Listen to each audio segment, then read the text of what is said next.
धनंजय मुंडेंवर राजीनाम्यासाठी नैतिक दबाव, सिंचन प्रकरणात आरोप झाल्यानंतर राजीनामा दिला होता. अजित पवारांचं सूचक विधान. दादांच्या विधानामुळे धनंजय मुंडे काय भूमिका घेणार याकडे संपूर्ण राज्याचं लक्ष. देशमुख हत्या प्रकरणामध्ये न्यायाच्या मागणीसाठी मसाजोग ग्रामस्थांची आज बैठक. सर्व ग्रामस्थांशी चर्चा करून देशमुख कुटुंब पुढील दिशा ठरवणार.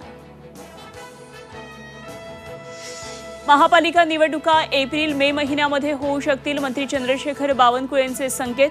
स्थानिक स्वराज्य संस्थेमध्ये महायुतीच बाजी मारेल, बावनकुळेंचा विश्वास व्यक्त.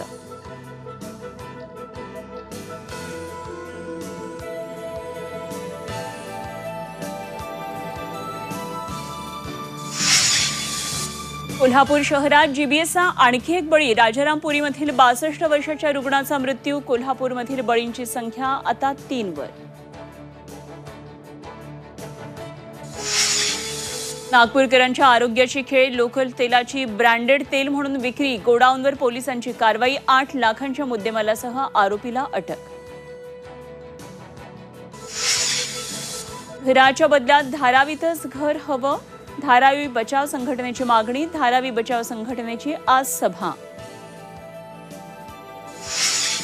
राज्यात तापमानात वाढ. उन्हामुळे रसाळ फळांना मागणी. मोसंबी आणि लिंबाच्या दरात वाढ.